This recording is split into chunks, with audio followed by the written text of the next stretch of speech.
Hello everyone, welcome back to Gossip with Kanak.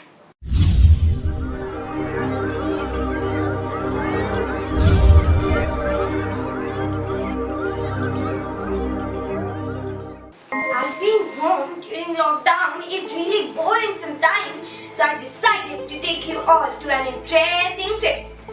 Well, for the trip, we don't need any car, airplane or train. We just need a time machine. Abracadabra, time machine. Voila, our time machine. Let me set the time. Buckle up now as we are going 700th century before Christ.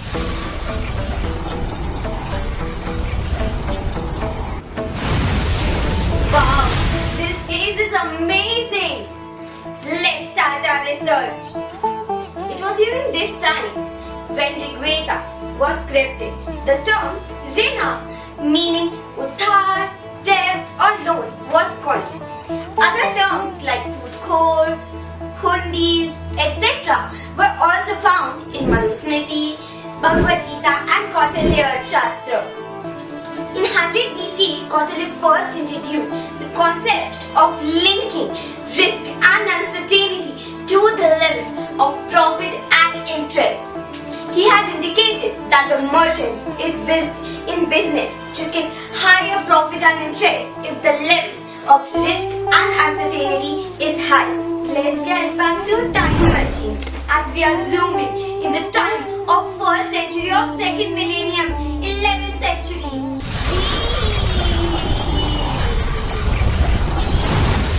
This time is amazing. Let's continue our exploration. In 11th century, Italy was the center of trading. Merchants from all over the world used to come here for trade. But there was one problem. Too many currencies. And the traders had to exchange their currencies frequently for the trade. This exchange of currency commonly took place on outdoor benches, which is called as banco in Italian, from where we get the word bank from. My way of seeing it as a fact that these benches also shared their neighborhood with river banks. And in those times, the most of the trade was through water channels along the side of the river. And the exchange of currency was on the benches of river banks. Now that we know the origin of banking and banks, I'll be catching with you all guys soon. Till then, stay safe, stay tuned, and most importantly, keep banking.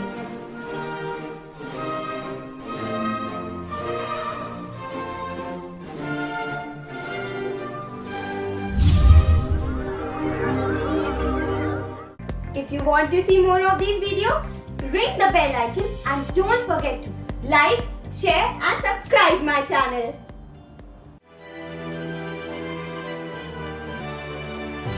A KH production.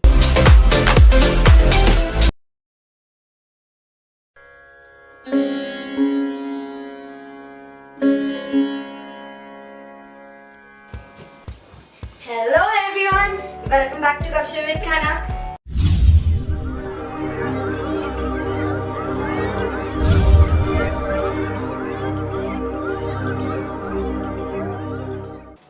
In last episode, we discussed the story and origin of banking up to 1100 AD. Now we see the chronological sequence of banking evolution in all parts of the world. First formal bank as a financial institution was run by Knights Templar in Europe and started long back in 1100 AD. At that time, banks were mostly used by traders, big companies and rulers only. In 1656, first European bank was started using banknotes in Sweden and open for common people. Banca Monte dei Paschi is the oldest bank which is still in existence, was started long back in 1624 in Siena, Italy. In 1694, Bank of England was founded to manage the treasury of English king. The modern day banking in India originated in last decade of 18th century. Among the first banks were the Bank of Hindustan, established in 1770 and liquidated in 1832, and the General Bank of India, established in 1786. In 1791, the first US bank was started by US Congress. In 1817, the Bank of Montreal became Canada's first bank. Westpac Bank has a long and proud history as being Australia's first and oldest bank. It was established in 1817 as the Bank of New South Wales. The banks till 17th century worked like a financial institute, mainly for traders, big companies and rulers only. But the banking that we know today was scripted by the Rothschild family in early 18th century. I will be back with that story in my next episode. Till then, stay safe, keep financing and keep budgeting.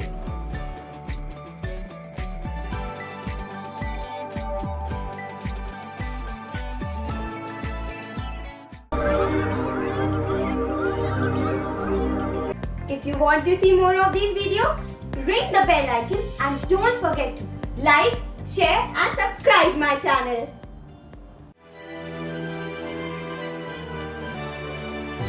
A KH production.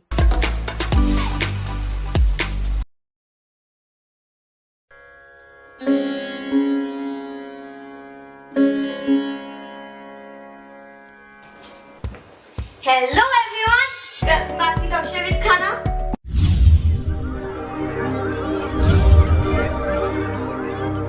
In this episode, we will discuss the story of modern day banking. Banks before 1800 worked like a financial institution. Then in 1800, the Rothschild family turned the page. Rothschild, the Jewish merchant, got the idea of collecting the savings of individuals on assurance of payment of interest.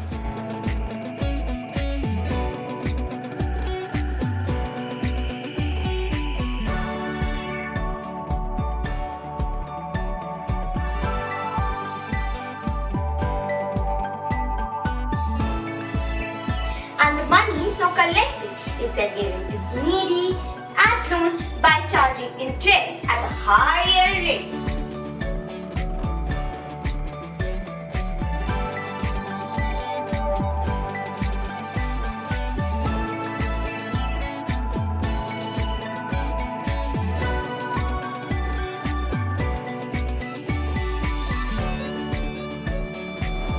A very wise person he must have been, because this idea gave birth to modern day banking, the formal institutional mechanism of borrowing, depositing and transacting money today. Rothschild also pioneered the business finance for infrastructure and paved the way for international finance and banking of today. Rothschild family had its genesis during 1760s when Mayer and Rothschild founded their first bank in Frankfurt, Germany. As a child, Rothschild learned about the business as his father was a trader of coins. Shortly after his 13th birthday, he started working with the financial firms of that time and learned the ins and outs of banking. At the age of 19, he continued the money trading business of his father. Through this business, he met the Crown Prince and started providing different financial services to him and the other nobles, including collecting of their savings on assurance of payment of interest.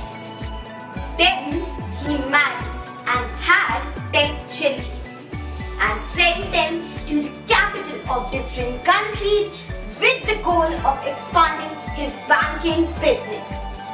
But by the 1970s, only 3 Rothschild banks remained, namely Rothschild Bank London, Paris and Swiss Bank Switzerland. Recently, in 2011, the firm rebranded from NM Rothschild & Sons to Rothschild & Company. The goal of this was to show a new global positioning as the fulcrum of the financial market. Today, Rothschild Holdings span a number of industries including financial services, real estate, mining, energy and charitable work. The family also owns more than a dozen wineries in North America, Europe, South America, South Africa and Australia. With such a start now, today there are more than 30,000 different banks in this world. I will be back with my next episode on history of banking in India and banking operations. Till then, keep smiling and most importantly, keep banking.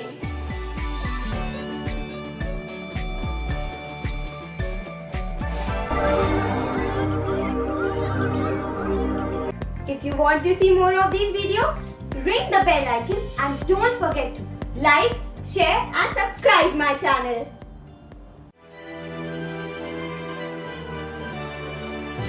A KH production.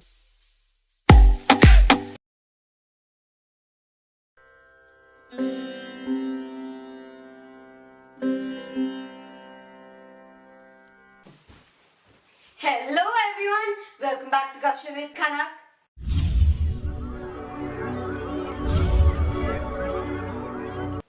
In this episode, we will discuss the story of banking in India. The oldest commercial bank in India is the State Bank of India, SBI. It has its roots originated in 1806 as the Bank of Calcutta. 3 years later, the bank was issued a royal charter and renamed it as the Bank of Bengal. Along with this, 2 more banks, Bank of Bombay and Bank of Madras, were started as Presidency Bank in India. In 1921, all 3 Presidency banks were merged to form the Imperial Bank of India, IBI. For many years, IBI acted as the central bank of the country until the Reserve Bank of India was established in 1935. In 1955, the Government of India and RBI assumed the joint ownership of IBI and renamed it as the State Bank of India. India is celebrating the golden jubilee of bank nationalization this year, which begins on midnight of July 19, 1969. It was settled as a tripartite agreement between Prime Minister Srimati Indira Gandhi and management of 14 major banks and its employee union AIBEA, All India Bank Employee Association.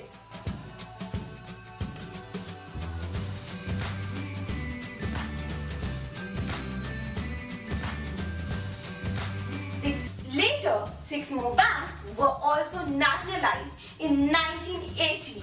It was during this time when many small princely banks were merged into nationalized banks.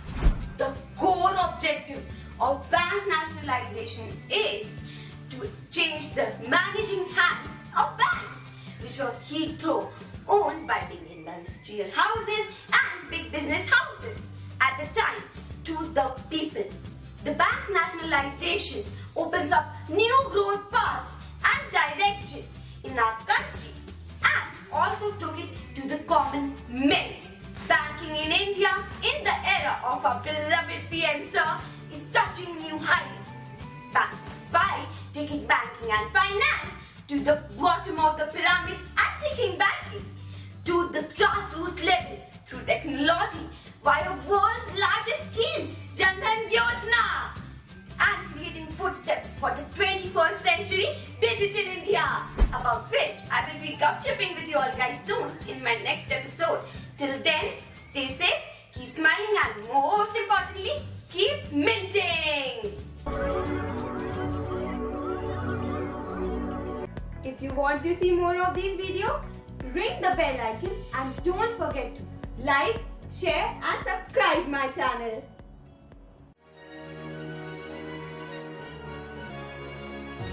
A KH production.